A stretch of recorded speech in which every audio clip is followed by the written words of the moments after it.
It is finally here. Look, Warriors win 4-1 on the road trip. You know, feeling good about that. I feel like the vibes are turning. But D-Day is Sunday, and we are 2 days away from what is ours. And we talked about this journey, Shasky, in late July when training camp opened. It's finally here. The journey will be completed on Sunday. I feel the vibes. I don't care who they have on that sideline. I don't care if Marcus Allen's coming back for the Chiefs. I don't care if Martin Schottenheimer is coaching for them. I don't care if Steve DeBerg is quarterbacking. I don't care. Rest in peace, Derek Thomas, Neil Smith. I don't care who's on that sideline for Kansas City. Sunday will be our day, Niner fans. It will finally be our day, and we've been waiting for this for 30 freaking years, Shasky. This is it. I mean, this is where it all comes down to. I know they gave out a bunch of awards, and we're going to talk about that. All that crap is irrelevant. No one gives two rips about all of these regular season awards. You know what we want? We want the damn Lombardi. We want the Super Bowl. And this is the moment right now, as my mom gave my little guy an authentic Mitchell & Ness Joe Montana jersey, and a tear flowed down my eye. I said, this is the time. This is the time right now. You got to bust out all your good luck charms. You got to go deep to pull this one out as we celebrate Patrick Willis getting inducted into the Hall of Fame. Doubt. And the one hole in his resume is never getting that championship. That one hole. And what separates Steph Curry from all his contemporaries, John Stockton, for example, as just a random guy. Kevin Johnson. You know, Chris Paul, who's on his roster. He's got championships, and they don't. And it is the separator. And it's the separator for Kyle Shanahan, for Jed York, Brock Purdy, Christian McCaffrey, Trent Williams, George Kittle. You know, George Kittle, you want to be the greatest tight end in 49er history? You got to hang one. Get the bling. Christian McCaffrey, you want to jump over a Frank Gore, even though you've been here for just a short period of time? You have to have a Lombardi because Frank's got the resume. All of these guys, Deebo Samuel, who I believe is a playoff cemented legend, Nick Bosa, all of these regular season accolades like Defensive Player of the Year, those are fine and dandy. It's a hell of a lot more satisfying when you add Super Bowl champion. I watch you every single day. Oh, I got the Hall of Famer Chris Mullin, and I love it. But I hear you, and then the champion, the finals, the NBA champ, Festus Ezeli. And it pains my heart that Chris Mullin doesn't have that attached to his name. This core of legends needs that attached to their name. You know, it's well said. As Patrick Willis, as you mentioned, he gets his gold jacket, and we all celebrate it. And it was a great night for the Bay Area with the Warriors blowing out the Pacers, going 4-1 on their road trip. They're one game under 500. And you get Patrick Willis getting his award, that gold blazer. He's going to Canton, Ohio. All right? We may need to be there for that. I said I'd wait for Frank Gore, but hell, Patrick Willis, I loved him just as much. Christian McCaffrey gets Offensive Player of the Year. Brock Purdy, Christian McCaffrey gets Air Player, FedEx Air Player, and Growl Player of the Year. You know, Brock Purdy and McCaffrey are finalists for the MVP award. And there's Niners galore. And you see Jerry Rice out there in Vegas. You see Joe Montana shaking heads. And you see T.O. with the Niners polo on. And what's the hole in this game? He doesn't have the bling. He doesn't have the Super Bowl. We know about Frank Gore, and we see him in the suite. We see him next to Bryant Young. And what doesn't he have is the Super Bowl ring. Shanahan, everything he's built with this football team, he has been obsessed with football. He doesn't have the ring. It's the one hole. He's called Marty Schottenheimer 2.0. It's so unfair. It is. It is unfair, but you know what? That could all go away Sunday. And how do you do that Sunday? Well, with Patrick Willis getting his gold jacket yesterday, you need gold jacket plays on Sunday from your premium players. Forget the rest of the guys. You know, with Nick Bosa, you want to be talked about like Reggie White, Charles Haley, T.J. Watt. You want to be talked about like some of the great edge rushers of all time. What Reggie White did for Green Bay against the New England Patriots, he took over the football game in the second half and came up with 3 sacks against Drew Bledsoe and flipped the game. He said, I'm not being denied. I'm running around the Superdome with the damn Lombardi no matter what. I mean, Michael Strahan, think about what that championship has done for his career off the field. Wow. I mean, he's a great player, but that one championship and riding off into the sunset did what for him? Good Morning America, Fox Sports, pregame show. You name it. He took all of the things Tiki Barber thought he was going to have. Exactly. So, gold jacket plays on Sunday. I'm not talking about just making plays. I love that. I'm talking about gold jacket plays. That's the separator. When I know Chris Jones is at that sideline in Super Bowl 54, you know what he did? He made gold jacket plays by deflecting passes, pushing the pocket, and pushing the interior. Travis Kelce and Patrick Mahomes, you know what they did? The pay that we had from Super Bowl 54, they made Hall of Fame plays when they needed to. Well, that's what these Super Bowls come down to. It's not about making plays and making tackles and getting yak. It's about making gold jacket plays. And if you can do that on Sunday against Kansas City, then you know what? You're going to come away and celebrate, and we'll have a parade next Thursday.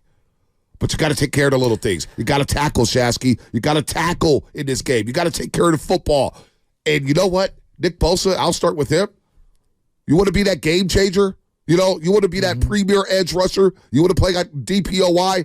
Well, you may need a sack fumble from him. You need him to cause havoc on play number 1 to the last play of the game. The number one stat for me, and I know everyone's exhausted with all the stats that they've seen. The only stat that matters in this game, you have to generate a turnover against Patrick Mahomes. He has not turned it over in 6 straight playoff games, which is a record in the NFL. Yep. You have to generate a turnover. So when that play happens and it hits you in the hands, you got to seal it up. Yep. You can't do what you did in the last Super Bowl with the Quan Alexander drop. And I hate to just point at him. You can't do what you did with Jaquiski Tartt. You can't do what you did when, obviously, I thought Bradshaw fumbled in the overtime against the New York Giants in the NFC Championship game. Go to every single game that the Niners have lost that has been heartbreaking in the 30-year run in between this, where we are now and that championship in 95. There's a moment in time where a huge turnover swings momentum of the game, whether it's the Niners or whether it's the other team. I mean, that NFC Championship game they lost to the Seahawks, you and I talk about it. No one talks about it. They got a fumble early in that game, and they settled for 3 instead of getting 6. Exactly. And that was the game, the whole game changed right there. Kaepernick fumbled later on in the game. Hold on. There was another play, too, that nobody talks about in that football game. And it's not just turnovers. Turnovers are huge. I'm with you here. And how you capitalize. And how you capitalize on that. Points off turnovers are huge. Seattle capitalized, the Niners didn't. But in that football game, it's also the big plays, the explosive plays, the game-changing plays, the momentum plays. Yes. You have to limit those. The explosives, they call them. The Niners in that Seahawks NFC title game, they're up 10-0, controlling the football game. And they let up on one play. And I saw Dante Whitner yesterday, and I didn't bring it up to him. I refuse to do that. I don't want to bring up those memories to the hitman. But there's a play where Russell Wilson scrambled around, and you blew your assignment on one play. You didn't contain, you didn't wrap, you didn't tackle. Russell Wilson throws it down the field. He hits Doug Baldwin for a big 30 to 40-yard gain. Dante Whitner falls asleep. Doug Baldwin gets behind him. They get a first down. They get the 3 points. They get the 3 points and go down 10-3 before the half, and that settled everything for Seattle, and it kept Marshawn Lynch in play for their run game to get them going. Yeah. Those plays right there, the sleeper plays that nobody talks about. You know, the 4th and 2s that Detroit doesn't capitalize on. The field goal that they settled for before halftime instead of going up 28-7. Those little plays, you got to limit those. Those have killed the Niners in Super Bowls and NFC title games. But you know what? Sunday's going to be a new day as we talk about it here on a Football Friday presented by Flag and Anthem. I want to get the Niner fans. This is our last time. We're going to talk to you before Sunday. I know you want this bad. I want it bad. I'm anxious as hell. I can't. Look, it was so hard to watch the Warriors game last night. It wasn't. Steph made it easy, actually, going 6 for 6 in the first quarter with 6 threes and scoring 18 and dropping a 42 burger. It was the perfect distraction for me. But as soon as I got in that car and as soon as I got down that freeway, and I heard the roar from every car on the freeway. And I'm listening to the radio. And I'm saying, what's going on here? I smell something in the air. It was P. Willie getting his gold jacket. The most deserved man on the planet. And I said, you know what? It may be our weekend. As McCaffrey's getting awards. And Brock Purdy's getting awards. And P. Willie's going to Canton, Ohio. They got to finish. They have to. But you know what, Shasky? This team, this group, they've got it in them. The focus level I see from Deebo Samuel. The focus I see from Fred Warner. The focus I see from Trent Williams. Hotel alarms getting pulled at 6 in the morning. It hasn't deterred them. Soggy fields at UNLV, the crappy fields at the practice, it hasn't deterred this team. They've rolled with it. Despite what Ross Tucker, you know what? I like Ross. I like Ross a lot. But what he's been spitting on Steiny and Guru this week has disturbed me. Why? It's disturbed me. He's basically categorized Niner fans and the Niners organization as crybabies. Well, I consider him a front runner because I've been following him. I've been doing shows with him for the last 4 or 5 years. That guy bleeds Eagle green. Okay, we get it. You're a New York Giant and an Eagle guy. You're an Eastern Seaboard dude who capes up for that part of the country and every single, I don't like the 49ers and I talk like this. I'm tired of hearing about Ross Tucker, a mediocre lineman who doesn't understand West Coast football. I'm tired of hearing his prerogative. Well, you know what? I'm going to play something, and he better be lucky he didn't do it on this show because he would have got some pushback. Now, I understand Steiny Guru, they're doing their thing down at Radio Row, but one's a Cowboy fan. And let's face it, Steiny's not a Niner fan. But I'm just sick of Ross Tucker's crap. Listen to this He's been caping up for the Eagles and slurping them for the last 3 years. Just shut up. Well, listen to this. I want to get people fired up. 888-957-9570. This is the last time Shasky and I are going to talk to you before a football game this season. This is it, folks. We've taken you all through the journey from training camp till now.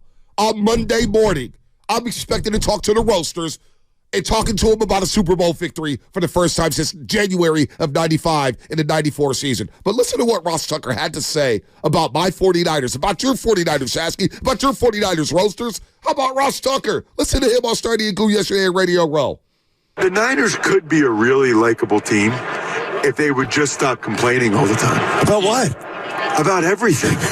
Give us an example. Okay. Well, the field, the practice field. No. Last week. Well, first of all you heard from any Niner all offseason, every Niner player or fan was the only reason why they lost to the Eagles was because both quarterbacks get hurt. My recommendation would be to not let your quarterbacks get hurt. Okay? Not let the defense kill your quarterbacks. And they talked about it all offseason. Okay? Then next thing we have, last week, they asked Bosa his impression of the Chiefs' offensive line. He's like, they hold a lot. Yeah. Then they asked Jed York what he remembered from the Super Bowl 4 years ago. I remember Nick Bosa being held on 3rd and 15. They're always whining or complaining about stuff. Now this week, what do we have? The practice field isn't good. Right. It's the Super Bowl. You're barely practicing anyway. They're doing like a walkthrough. Hey, give me a break. And then today, now they had the alarm pull. You got Sonny. That happens every season. You guys see my post at Ross Tucker NFL. I said, well, at least now, if the Niners lose, now we know why. It changes everything. The Thursday alarm pull, that changes everything. Well, I mean, at least they have their built-in excuse. All right, Ross, you're on the wrong show. I would love to talk to Ross Tucker next week. It's been a while since we talked to Ross Tucker. I like Ross Tucker, but you're pulling this I'm smarter than everybody act. And, of course, hey, we're just calling it what it is. This is the Super Bowl. One team's at a state-of-the-art facility, and one's at a college with terrible fields. What's wrong with that, Ross? We don't want no twisted ankles before the game. Before you even get to that, the whole Eagles thing, they came out and kicked the ever-living crap out of the Eagles this year. After telling them all offseason, had our quarterback been healthy, we're going to dismantle you. And then a guy by the name of Lane Johnson came out and said,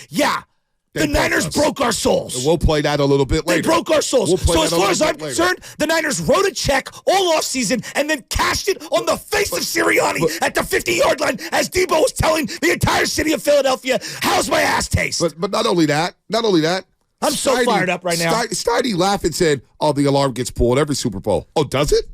Does it? We got public knowledge on that? Can we fact check that?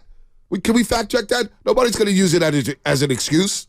And I'm being sarcastic here, I'm being facetious here about the whole alarm thing. But Steiny Guru disagreeing with Ross Tucker, like, oh yeah, they do cry a lot. Okay, we'll see who's crying on Sunday. I'm sick of the national perspective about the Bay Area. It's a Bay Area thing. I'm convinced it's a Bay Area thing. They always talk about the Warriors crying and hot dogging. Mahomes is turning his helmet to the ref on every play. Every play. They talk about the Niners like this. They talk about our quarterback, Brock Purdy. Should be one of the best stories in North American sports history. Mr. Irrelevant. Nah, we got to have a different dialogue. Purdy ain't really all that. Shanahan's not a, Shanahan. I wonder if he coached in New York City when he get blamed for the 28-3 collapse by the Atlanta Falcons. So you know what? Ross Tucker, add him to the list. Add Steiny Guru to the list. Add all these guys to the list about people hating on the 49ers. I cannot wait for this game. And by any means necessary, we said it before the Green Bay game. We said it after the Green Bay game. We said it before the Detroit game. We said it after the Detroit game. It's all about surviving and advancing and doing what you got to do to win a damn football game in the playoffs. And I expect it to be ugly. I expect there to be bumps in the road. But I expect the damn Niners to hoist this Lombardi trophy in front of the whole damn world and have all the people like Ross Tucker, Edie Crow. The day before, he went outside the Guru and said, the Chiefs will beat the Niners Out of 10 games, they win 7 or 8 of them. Yeah, well, that's why they play one off. Ross, this is not the NBA. This isn't the World Series of the 1918s where you play a 9-game series. You play one time. That's all that matters. One time. I'll tell you right now. All black Air Force Ones, Deebo Samuel is showing up on Sunday, and I can feel it. I can feel it. I'm going to walk into a sports book, and I'm going to put $100 down on Deebo Samuel to be MVP of this game. I am calling my shot now. Deebo Samuel will be the MVP of this game. He is going to run through souls. You were talking about gold jacket guys. Gold there jacket are certain plays. players in the history of sports who elevate their game in the playoffs. Even they're good players, but then they get to the playoffs, they become great players. Yep. Okay? Just Andy Pettit is an example. Yep. Like all-time legend when it comes to the playoffs. I expect him to be elevated. Yep. Derek Jeter. Derek Jeter was a great Hall of Fame player. You get to the playoffs, he, boom, steps it up. Madison Bumgarner. Oh, he's a good player. Regular season, fine. Playoffs, steps it up. David Ortiz. I know you don't like David Ortiz, but you got to give him credit. Absolutely David Ortiz. Absolutely David Ortiz. Jose Altuve. Carlos Correa. There's certain guys in the sport that just elevate. Patrick Mahomes. Draymond Green. Yep. Andre Iguodala. Steph freaking Curry. Joe Montana. All right? Think about these guys. Deebo Samuel is on that list. Look what he's done in the playoffs. Look what he's done in big games. Look what he's done when he's told you he's pissed off and he's angry and he's coming to snatch souls. You know, Deebo will show up on this Sunday. I guarantee it. It's not even a question. You know, this is a guy. I remember we talked the day of the draft when Deebo got drafted. And the Niners were coming up on the clock. And I was going to the Nick's Crispy Tacos. We were on the phone. I'll never forget the conversation. There was DK. There's all these guys. I said, Shasky, I want Deebo Samuel. I want Deebo on this team. That's a guy. I just love him. I want Deebo Samuel. And the Niners actually selected him. And when he did that rookie year, people forget he was a rookie. And by the end of that season, he didn't look like a rookie. And after Super Bowl 54, I'm complaining to myself, damn, did we get the ball enough to Deebo Samuel? No. I know he's a rookie, and we didn't. This guy shows up, whether it's the Rams, whether it's Monday Night Football, whether it's Sunday Night Football, whether it's in Philadelphia. I'm not worried about Deebo Samuel showing up. Hell, I'm not worried about this team showing up. I think this team is ready to go. They've been waiting for this moment. They look loose. I think George Kittle's been loose. The tone has been set by Shanahan. They know what time it is. I'm loving the hype videos coming out of the 49ers right now. So when Ross Tucker says that, trust me, the Niners are taking notes. The other guy that I'm looking at. The label a team led by Christian McCaffrey and Trent Williams crybabies? Is Ross Tucker out of his damn mind? And Trey Greenlaw? You gonna say Ross Tucker's out of his damn mind. Well, you know what it is. I mean, he's just got sour grapes because the Eagles had all their coordinators fired after the Niners went into the link and kicked that ass. I'm sorry. I am so sick of hearing Ross Tucker tape up for Nick Sirianni. Shut the hell up, you Eagle Cry fans. You got dismantled. Your season was ended. Your coordinators were fired. You're questioning your $250 million quarterback for crying out loud. We didn't just go into the NFC East and win. We dismantled the division. Hey, Lane Look Johnson at the stats. Lane Johnson said it. Okay, explain to me what happened the last, 6-8 weeks of the season. Yeah, I mean, I feel like as film piles up, and I feel like really after the 49ers game where, it's kind of them dismantling us, I felt like teams kind of piggybacked off that. So I don't know if it was something we were doing with our scheme-wise. Maybe the teams were on to what we were running, but it was a lot more difficult than what it needed to be because you've seen what the offense has been, and then you see that stretch, and it's, what's going on.